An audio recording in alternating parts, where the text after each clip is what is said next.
శ్రీదేవి భూదేవి సమేత శ్రీ ప్రసన్న వెంకటేశ్వర స్వామి తిరుపతి జిల్లా శ్రీకాళహస్తి నియోజకవర్గంలో తిరుమల తిరుపతి దేవస్థానం అనుబంధ దేవాలయమైన శ్రీదేవి భూదేవి సమేత శ్రీ ప్రసన్న వెంకటేశ్వర స్వామి వారి దేవస్థానం తొండమాన్పురంలో వెలిసింది. టీటీడీ వేద పండితులు రమణస్వామి మాట్లాడుతూ తొండమాన్ చక్రవర్తి అనే రాజు వెంకటేశ్వర స్వామి వారికి పరమ భక్తుడు. ఆయన వృద్ధాప్యానికి చేరుకునేటప్పుడు కలియుగ ప్రత్యక్ష దైవం శ్రీ వెంకటేశ్వర స్వామివారిని తిరుమలకు వెళ్లి దర్శించుకోలేక స్వామివారిని కలియుగంలో ఎలాగైతే ఉన్నారో అదేవిధంగా తన కోటలో కొలువవ్వాలని కోరారు. తన నిజమైన భక్తికి ఆయన మెచ్చి తన కోటలో కొలువయ్యారు. తొండమాన్పురంలో స్వామివారి ప్రతి శుక్రవారం అభిషేకాలు, ప్రతి నెల 2వ శనివారం కళ్యాణోత్సవం నిర్వహిస్తారని వేద పండితులు తెలిపారు. ఓం నమో వెంకటేశాయ. వెంకటాద్రి సమం స్థానం బ్రహ్మాండే నాస్తి కించన వెంకటేశ సమో దేవో నభూతో నభవిష్యతి. శ్రీదేవి భూదేవి సమేత శ్రీ ప్రసన్న వెంకటేశ్వర స్వామి దేవస్థానం తొండమానపురం. ఈ యొక్క తొండమానపురాన్ని వెంకటేశ్వర చిన్నమామగారైన తొండమాన్ చక్రవర్తి రాజ్యపాలన చేస్తుండేవారు. వెంకటేశ్వర స్వామి వారి కోరిక మీద మొదటిసారిగా తొండమాన్ చక్రవర్తి తిరుమలలో ఆలయం నిర్మించి తరచుగా తిరుమల వెళ్ళి స్వామివారిని సేవించుకుని వస్తుండేవారు. తొండమాంచకుడు వృద్ధాప్యంలో తిరుమలకు వెళ్ళలేక మీ కొండకు రాలేకున్నాను స్వామి, మీరే శ్రీదేవి భూదేవి సమేతముగా వైకుంఠంలో ఏ రూపంలో ఉంటారో అదే రూపంలో నా కోటలో వెలిసి మోక్షాన్ని ప్రసాదించండి అని ప్రార్థించడం వల్ల స్వామివారు ఎక్కడా లేని విధముగా శ్రీదేవి భూదేవి సమేతముగా అభయహస్తంతో ధ్యానముద్రతో కూర్చొని వెలిశారు.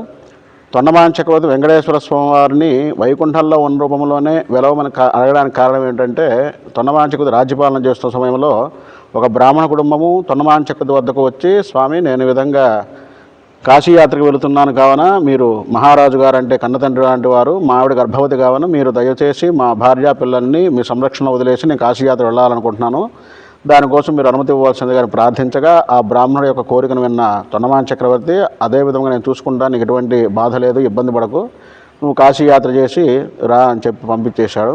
తర్వాత ఆ బ్రాహ్మణుడి భార్యా పిల్లలని ఆ గర్భవతి అయినటువంటి అతని భార్యను కూడా ఒక గృహంలో ఉంచి వారికి సరిపడా గ్రాసమును కొంతకాలానికి సరిపడా గ్రాసమును ఏర్పాటు చేసి తొండమాన్ చక్రవర్తి రాజ్యపాలన చేసుకుంటుండేవాడు. బ్రాహ్మణుడు కాశీయాత్ర పూర్తి చేసుకొని తొండమాన్ చక్రవర్తి చెంతకు వచ్చిన తర్వాత కొంతకాలం చాలా రోజులు అవడం వల్ల తొండమాన్ చక్రవర్తి ఆ బ్రాహ్మణుడి యొక్క భార్యా పిల్లల సంగతి మర్చిపోయాడు. ఆ బ్రాహ్మణుడు వచ్చి తొండమాన్ చక్రవర్తిని అడగగా తొండమాన్ చక్రవర్తి ఒకసారిగా భయపడిపోయి, మీ భార్యా పిల్లలు ఈ విధంగా తిరుమల స్వామివారి దర్శనానికి వెళ్ళున్నారు కావున వారు వచ్చిన తర్వాత మీతో పంపిస్తానని చెప్పి మీరు విశ్రాంతి తీసుకోండి అని చెప్పి ఆ బ్రాహ్మణుని అక్కడిని సాగనంపేశాడు. తర్వాత తొండమాన్ చక్రవర్తి చాలా భయంతో అతని యొక్క భార్యా పిల్లలు ఉన్నటువంటి గృహంకు వచ్చి చూడగా వాళ్ళు చనిపోయి అస్థికులైపోయారు. దాంతో చాలా భయపడిపోయిన తొండమాన్ చక్రవర్తి పరుగున తిరుమల స్వామివారి చెంతకు వెళ్ళి తను చేసిన తప్పిదాన్ని స్వామివారికి విన్నగించగా స్వామివారి కోపం చెంది, నేను నీతో మాట్లాడుతున్నాను అన్న అహంకారంతో నువ్వు సరిగా ప్రజలని చూసుకోవటం లేదు, సరే వారి యొక్క అస్థికలు తీసుకునిరా, వారిని పునరుజ్జీవనం చేస్తానని చెప్పి తొండమాన్ చక్రవర్తిని పంపించి ఆ బ్రాహ్మణుడి భార్యాపిల్లల అస్థికలు తెప్పించి ఆ యొక్క అస్థితీర్థంలో ఉన్న జలాన్ని ప్రోక్షణ చేసి వాళ్ళు పునరుజ్జీవనం చేసి పంపించేశారు. తర్వాత తొండమాన్ చక్రవర్తి వెంకటేశ్వర స్వామి విధంగా అన్నారు, ఈ మీద నేను నీతో మాట్లాడడం కానీ చేయడం కానీ ఉండదు, నేను శిలారూపం ధరిస్తున్నానని చెప్పి తొండమాన్ చక్రవర్తి మీద ఆగ్రహంతో స్వామివారు శిలారూపంలో ధరించారు. తర్వాత తొండమాన్ చక్రవర్తి తన రాజ్యము చేరి చాలా బాధతోటి రాజ్యపాలన చేశారు. తను చేసినటువంటి బ్రహ్మహత్యా దోషం వల్ల తనకి ముక్తి కలగదు, మోక్షం కలగదు అన్నటువంటి ఒక ఆలోచనతోటి ప్రతి మానవుడు తన వృద్ధాప్యంలో కోరుకునేది మోక్షం అంటే వైకుంఠంలో ఉన్న పరమపదనాథుడిని చూడాలన్న కోరిక. అటువంటి మోక్షాన్ని పొందే అర్హత లేదు కాబట్టి ఆ వైకుంఠంలో స్వామివారు ఏ విధంగా ఉంటారో అన్నటువంటి ఆ యొక్క కోరికతోటి స్వామివారిని వేడుకున్నాడు. నాకు వృద్ధాప్యం సమీపించదు కావున నేను నీ యొక్క కొండకు రాలేకున్నాను, నా యందు కరుణ వహించి మీరు వైకుంఠంలో ఏ విధంగా ఉంటారో అదే రూపంలో నా కోటలో వేసి నాకు మోక్షాన్ని ప్రసాదించండి అని ప్రార్థించడం వల్ల స్వామివారు అతని మీద అనుగ్రహించి ఆయన యొక్క కోరిక మీద శ్రీదేవి భూదేవి సమేతముగా అభయహస్తంలో ధ్యానముద్రతో ఎక్కడా లేని విధముగా స్వామివారు కూర్చొని ఈ యొక్క తొండమానపురంలో వెలిశారు. స్వామివారిని దర్శనం చేసుకున్న భక్తులకు వారు ఎటువంటి కోరికలు కోరుకుంటారో, విద్య కావాల్సిన విద్య, వివాహం కావాల్సిన వివాహం, సంతానం కావాల్సిన సంతానం కలుగుతుంది. కావున స్వామివారిని దర్శించుకొని మీ యొక్క కోరికలు తీర్చుకోగలరు. ఇక్కడ విశేషముగా ప్రతి శుక్రవారం స్వామివారికి అభిషేకం జరుగుతుంది.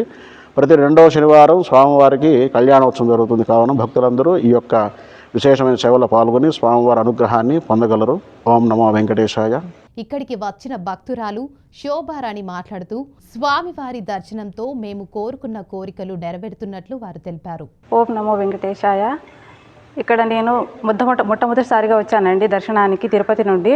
నాకు స్వామివారి దర్శనం చాలా బాగా అయింది. స్వామివారు చాలా నిజరూపంగా ఎంతో నిదర్శనంగా అనిపించింది. నాకు అపురూపమైన దర్శనం కలిగింది. నాకు చాలా బాగా అనిపించిందండి.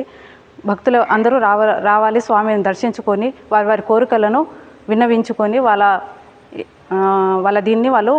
స్వామివారి కోరిక తీరుస్తారని నమ్మకంతో రండి. అందరూ స్వామివారిని చూడండి. చాలా బాగున్నారు స్వామివారు. వారి కోరికలను తీరుస్తారు. ఓం నమో వెంకటేశ్వర. స్వామివారి దర్శనం చేయడం నాకు చాలా ఆనందంగా కలిగిందండి. చాలా బాగుంది ఇక్కడ స్వామివారు. చాలా మా కుటుంబ సమేతంగా నేను మళ్ళీ కూడా రావాలని నాకు అనిపిస్తుంది. ఇక్కడ చాలా బాగుందండి స్వామివారు. నా పేరు శోభారాణి. ఓం నమో వెంకటేశాయ. నేను తొండమానపురం హై స్కూల్లో సోషల్ టీచర్గా పనిచేస్తున్నాను. మా సొంత ఊరు తిరుపతి. ఇక్కడ నేను స్కూల్కి జూన్లో వచ్చాను. అప్పటి నుంచి నేను ప్రతి వారము ఈ గుడికి వచ్చి దర్శనం చేసుకుంటాను స్వామివారిని.